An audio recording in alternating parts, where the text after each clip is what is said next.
Assalamualaikum warahmatullahi wabarakatuh. Salam pramuka. Ya, sekarang dalam hati Allah Subhanahu wa Ta'ala, alhamdulillah, saya bersyukur pada saat ini saya bisa silaturahmi lewat program ini, lewat kursus mahir dasar online. Saya berdoa semoga sekalian dalam keadaan sehat walafiat, dan saya ucapkan selamat, kakak sudah memilih keputusan yang tepat untuk mengikuti kursus mahir dasar ini. Sebelum kita belajar bersama, mari kita doa dulu. Semoga Allah Subhanahu wa Ta'ala, Tuhan Yang Maha Esa, memudahkan proses belajar ini. Kakak diberikan kemudahan memahami, dan saya diberikan kemudahan untuk menyampaikan. Berdoa dimulai. Bismillahirrahmanirrahim. Maliki yaumiddin, iyyaka na'budu wa iyyaka nasta'in. Ihdinas siratal mustaqim, shiratal ladzina an'amta 'alaihim. Ya, disampaikan terima kasih. Katanya tak kenal, harus kenalan. Kalau nggak kenal ya otomatis tidak sayang katanya. Makanya kesempatan hari ini, saat ini izin kakak saya mengenalkan diri saya. Nama saya Kak Rofi, dari pelatih Pusdiklat Macan Putih Kuartis Agung Banyuwangi. Dan pada saat ini saya kebagian tugas untuk menyampaikan materi tentang dunia penegak. Kakak boleh tanya, apa yang terpikir ketika kakak mendengar kata penegak? Apa yang kakak pikirkan pertama kali ketika mendengar kata penegak? Pastinya satu kata, paling banyak ketika ditanya apa yang terpikir, yang muncul dalam pikiran penegak itu adalah remaja. Benar. Di pramuka kita mengenal siaga, penggalang, penegak, pandega sebagai sebuah jenjang atau golongan. Tentunya penegak ini memiliki kekhasan. Kakak sebagai calon pembina penegak butuh untuk memahaminya. Karena ketika kenal, maka akhirnya kakak mampu untuk menyampaikan sesuatu sesuai dengan kebutuhan. Saya dirahmati Allah Subhanahu wa Ta'ala, ada 5 hal yang hari ini kita akan bahas bersama. 5 hal itu adalah yang pertama, kakak kita belajar bersama, merumuskan ciri khas, belajar bersama mengenali ciri khas kehidupan remaja usia penegak itu kayak gimana. Yang kedua, kita belajar bersama memahami tingkatan yang ada dalam pramuka penegak. Yang ketiga, kita belajar bersama untuk memahami tujuan setelah mengikuti latihan golongan penegak ini apa outputnya. Yang keempat, kita belajar bersama tentang memahami apa sih kompetensi, ya, skill, keahlian yang ada pada tiap golongan penegak. Dan yang terakhir, kita belajar bersama mengetahui seragam pramuka penegak dan tanda-tanda pengenalnya. Untuk yang 5 ini sederhana. Coba, kalau penggalang identik dengan warna apa? Merah. Kalau penegak identik dengan warna apa? Kuning. Bagus. Yang sederhana. Di poin 5 ini kita nanti akan belajar membedakan apa bedanya dan lebih fokus kepada penegak. Kakak sekalian yang dirahmati Allah Subhanahu wa Ta'ala, kita mulai yang pertama, mengenal dunia penegak. Saya nukilkan referensinya dari seorang ahli namanya Kimmel. Dia nyampaikan teori ini tahun 1995. Dia menyampaikan bahwasanya remaja itu ada 3 urutan. Remaja awal, remaja madya, sama remaja akhir. Nah, penegak yang mana? Penegak ada di tahapan pertama dan kedua. Kalau dari sisi usia, kita lihat bareng-bareng, penegak itu adalah remaja yang rentang usianya antara 16 sampai 20 tahun. Sebagai remaja awal, apa yang dialami oleh adik-adik kita penegak? Remaja awal ini lebih banyak mengalami proses pertumbuhan yang cepat di tubuh mereka, di fisik mereka. Contoh, mulai cepat tinggi. Yang kedua, berat.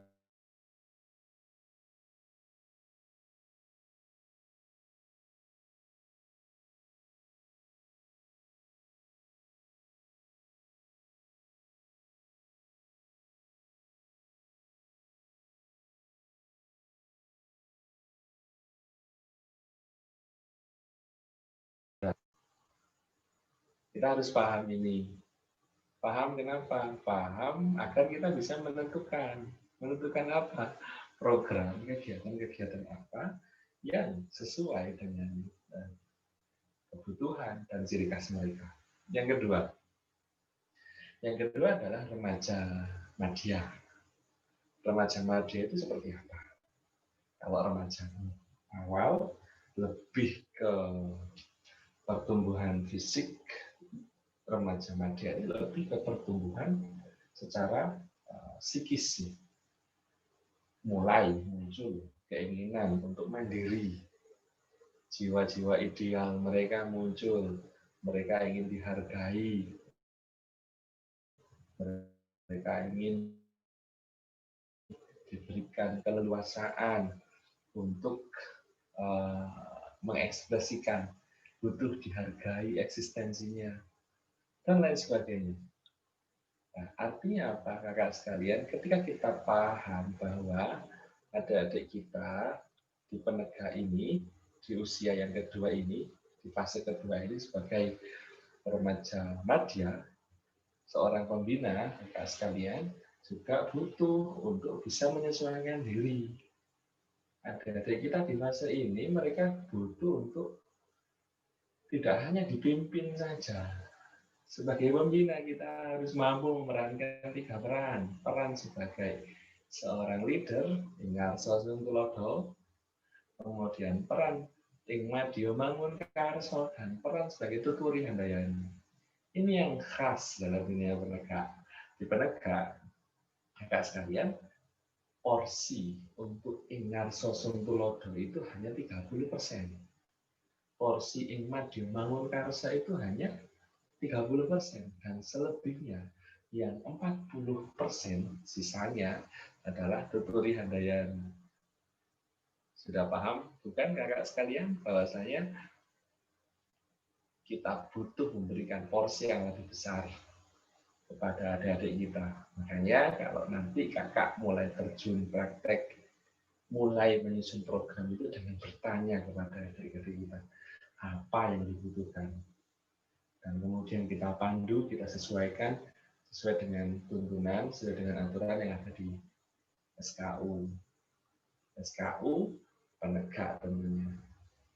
Jadi sudah paham kakak bahwasanya penegak memiliki kekhasan, terutama dari sisi psikologis kepribadian. Yang kedua dari sisi bentuk fisik jelas tadi remaja awal sama remaja madya. Jadi pembina penegak harus benar-benar mampu bermain peran. Karena pertumbuhan psikologis, contoh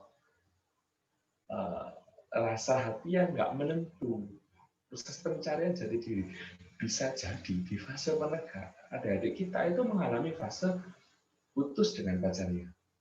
Nah, bagaimana peran kakak sebagai seorang pembina? Harusnya mampu untuk menjadi teman curhat yang bagus dan menjadi seorang advisor, penasehat, rekan sharing, berbagi pandangan. Jadi kekhasan Pak. Selamat kepada kakak yang sudah memilih untuk menjadi pembina penegak.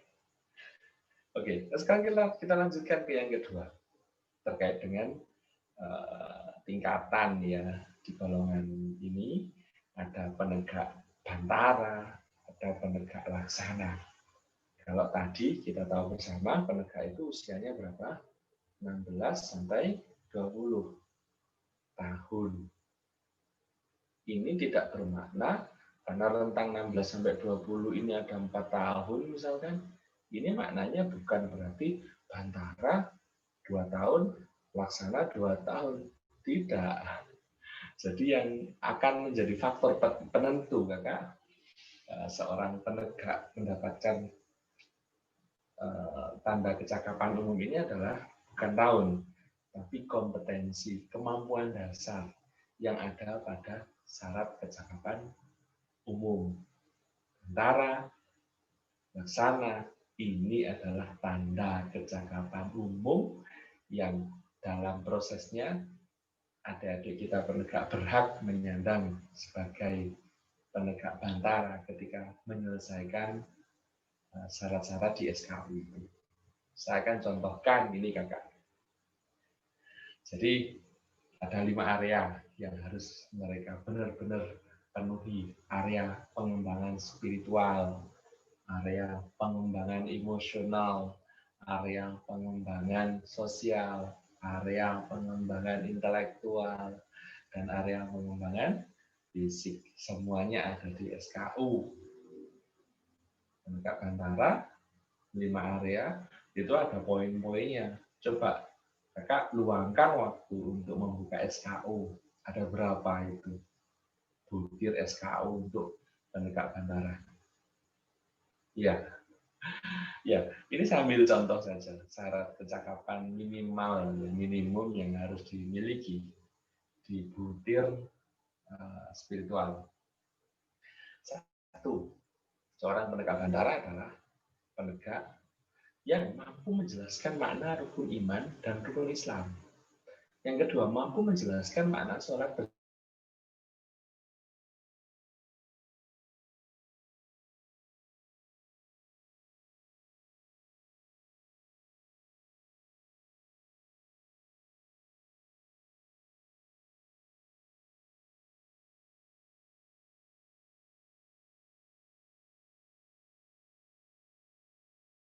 iman dan rukun Islam. Yang kedua, dapat menjelaskan makna yang terkandung dalam rukun iman dan rukun Islam tentunya. Dapat menjelaskan makna keutamaan sholat berjamaah. Ini pastikan, Kakak sekalian, ketika mereka terpenuhi, kemudian kita kasih tanda tangan, tanda di SKU mereka. Oh, berarti mereka berhasil. Terus itu dilihat lagi syarat kecakapan emosionalnya, sosialnya. Terus ketika butir-butir SKU itu dipenuhi, maka adik-adik kita berhak menyandang sebutan sebagai penegak bantara. Dan itu juga lanjut ke laksana. Ketika bantara sudah selesai, maka lanjut ke laksana. Saya kembali akan contohkan ini penegak laksana di area pengembangan yang sama dalam ruang spiritual. Butir SKU-nya berbunyi dapat menjelaskan makna rukun iman, rukun Islam di depan pasukan penggalang atau ambalan penegak. Jadi sudah mulai ada skill yang sama tapi dengan derajat kesulitan yang berbeda. Kalau tadi itu ujiannya hanya di depan pembinanya, tapi untuk yang penegak laksana harus bisa menjelaskan di muka umum. Nah, ketika syarat-syarat ini terpenuhi semuanya, maka setelah ditandatangani, adik kita itu kita lantik sebagai penegak laksana. Saya ingin fokus ke satu hal aja di poin ini, mampu menjelaskan di depan pasukan penggalang atau ambalan penegaknya.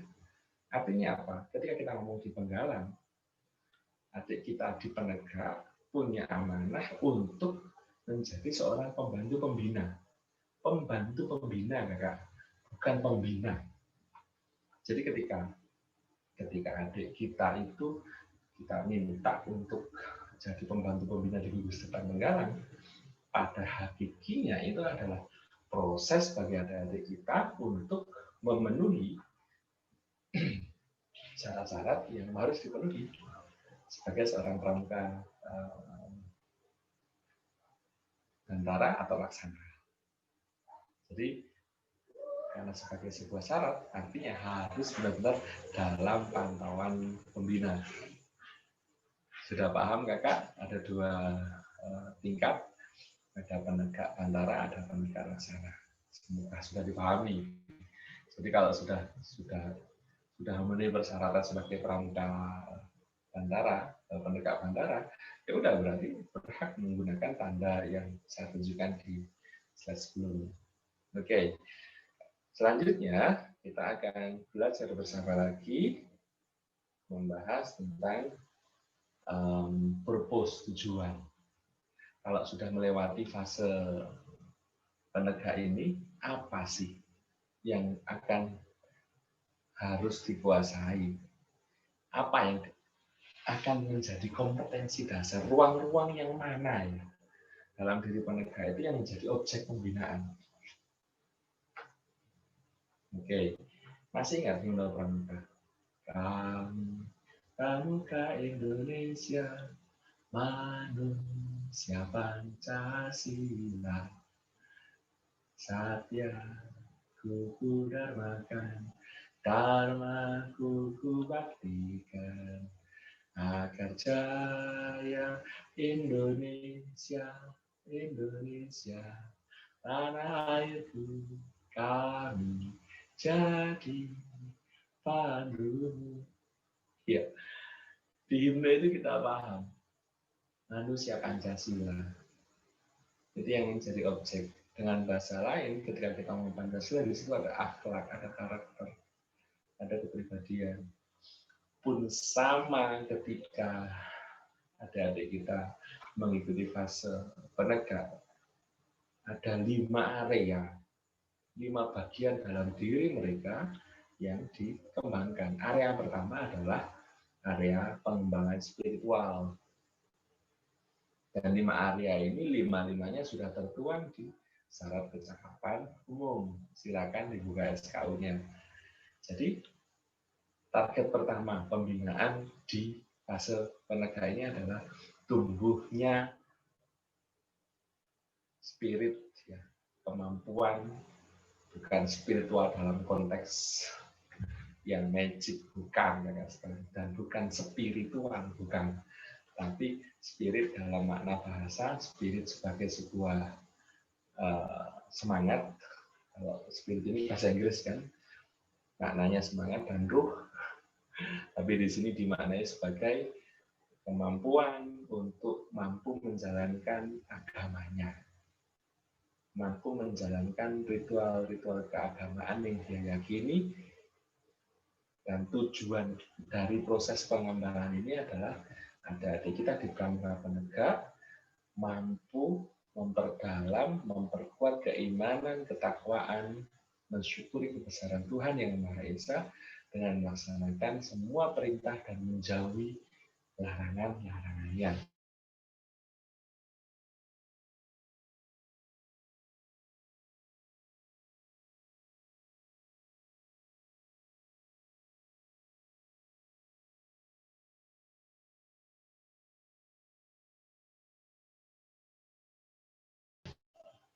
Maknai spiritual dalam konteks klinik tidak ya Kak. Artinya gini, contoh sederhana, ketika adik kita itu praktek jadi pembantu pembina, kemudian jiwa spiritual mereka itu bertumbuh, mereka mampu melihat bahwa menjadi pembantu pembina untuk adik-adik penggalang itu bukan sekedar memenuhi kewajiban, bukan, tapi itu adalah sebuah proses bagi mereka untuk bertumbuh, praktek untuk menjalankan dakwah, contoh seperti itu.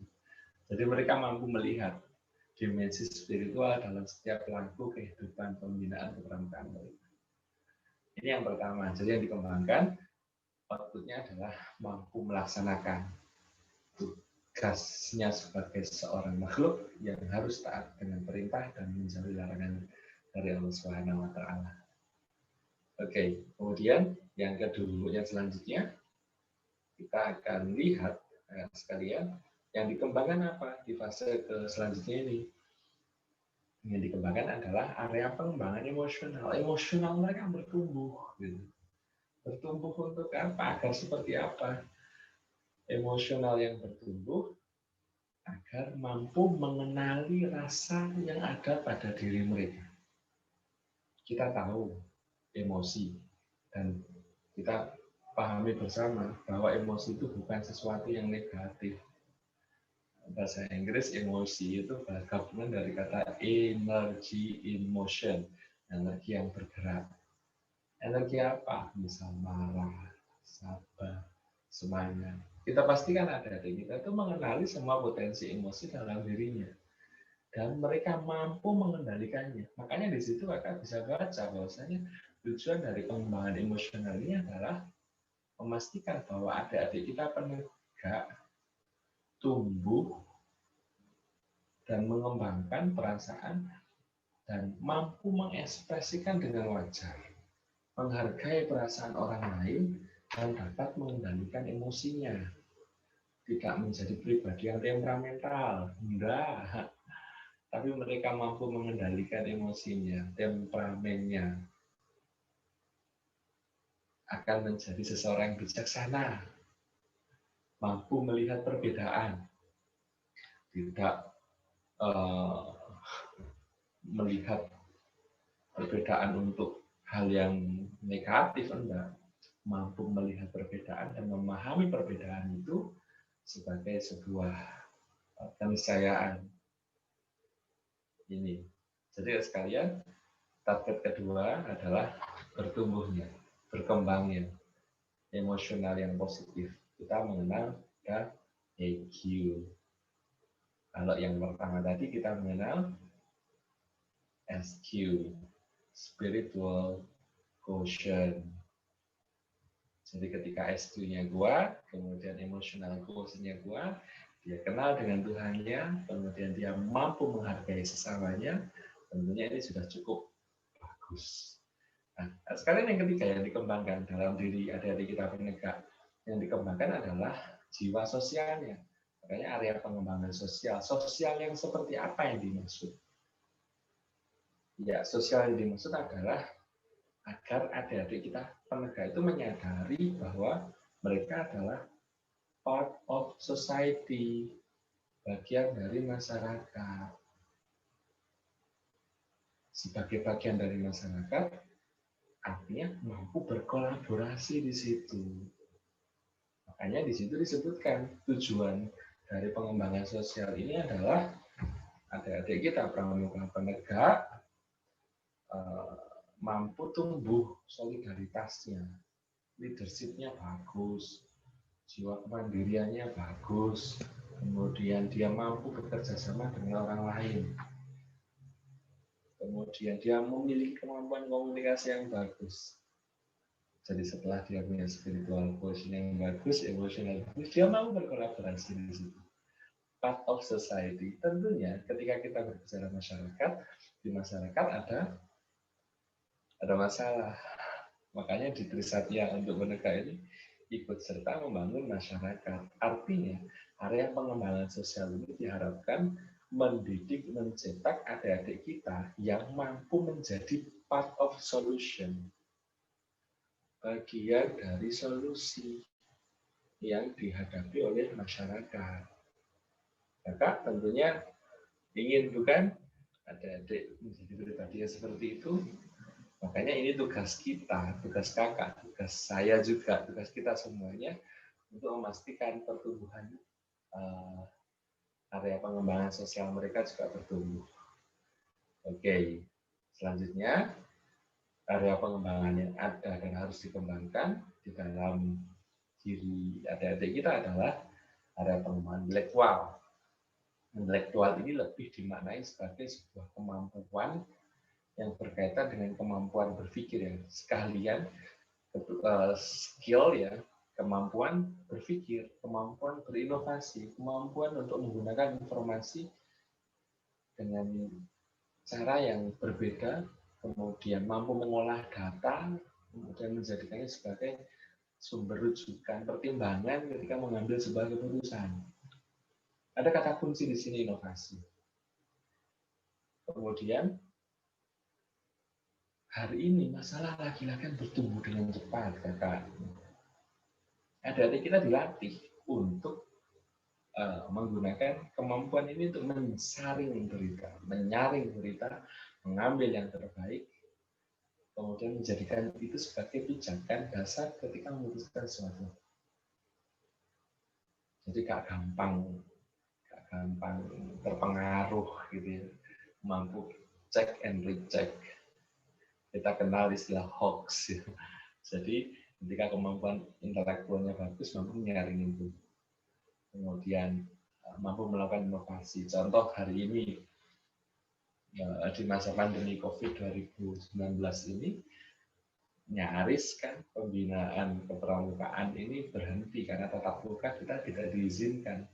Inovasi di sini adalah ketika kita menggunakan teknologi untuk menjadi solusi atas masalah itu. Kalau bisa adik-adik itu muncul skill-nya, muncul inovatifnya untuk mengagendakan kegiatan-kegiatan. Kalau tata fisik nggak boleh, tatap muka langsung nggak boleh, ya berarti harus dengan teknologi. Ini area pengembangan keempat. Dan yang terakhir adalah area pengembangan fisik. Artinya jism mereka, tubuh mereka harus menjadi tubuh yang kuat. Di dalam tubuh yang kuat ada jiwa yang sehat. Ada jiwa yang kuat juga, dan bahkan Allah lebih menyukai hambanya yang kuat dibanding hambanya yang lemah. Kuat dalam dimensi fisik kita bisa maknai dan terjemahkan dalam konteks ini. Jadi sudah lengkap. Spiritualitasnya bertumbuh, emosionalnya bertumbuh, sosial bertumbuh, intelektual skillnya bertumbuh, fisikal skillnya juga bertumbuh. Insya Allah proses di adik-adik kita di penegak ini, ketika mereka melalui fase ini, 5 hal, 5 ruangan, 5 area dalam diri mereka terkembangkan oleh pembina, maka mereka insya Allah akan menjadi pribadi yang paripurna. Dan ini adalah tugas kita semuanya. Oke, sudah ada gambaran, maka apa yang harus dilakukan untuk membina. Kemudahan sudah ada. Bagian akhir dari sesi ini di dunia kemerdekaan, kita belajar bersama untuk mengenal tanda ya, tanda yang digunakan oleh adik-adik kita di penegak. Kita lihat bersama ini. Jadi ada 5. Kalau tadi 5 area, ini juga ada 5 bagian dalam tanda pengenal untuk adik-adik kita penegak. 1, tanda umum. Di sana ada tutup kepala, setengah leher, tanda pelantikan, kemudian ada tanda satuan, di situ ada tanda ambalan, sangga, tanda jabatan, dia dapat jabatan apa, apakah dia jadi pradana atau pemimpin sangga, ada di situ. Dan ada kecakapan itu bisa TKU atau TKK, ada di situ. Di seragam, disematkan, kemudian yang terakhir ada tanda penghargaan. Ketika mereka misal tanda penghargaan kegiatan dan lain sebagainya. Jadi 5 tanda ini adalah 5 tanda yang disematkan di seragam adik-adik kita. Tentunya beda antara laki dengan perempuan, dan masing-masing memiliki kekhasan. Bahkan untuk adik-adik kita di perempuan pun, kita lihat bersama bahwa ada perbedaan antara perempuan yang menggunakan kerudung dan tidak menggunakan kerudung. Sekarang dirahmati Allah Subhanahu wa Ta'ala, alhamdulillah kita sampai di penghujung. Jadi mengenal dunia kepramukaan, terutama kepenegaan, ini kudu dilakukan kakak sebagai seorang pembina. Dan sukses adalah ketika kakak mampu menyediakan kebutuhan program yang dibutuhkan oleh adik-adik kita di penegak. Nomor HP saya 085 23666 2268. Bisa kakak akses baik melalui WA ataupun telepon, kita bisa diskusi bersama. Yang besar harapan saya, kakak, proses ini menjadikan kita menjadi lebih baik. Dan jangan sampai ini berhenti di video ini. Kita harus sama-sama nanti memastikan proses ini bisa bertumbuh. Sukses untuk kakak semuanya dan terima kasih banyak. Semoga semua kebaikan, semoga semua harapan baik kakak-kakak bisa terwujud. Salam Pramuka. Assalamualaikum warahmatullahi wabarakatuh.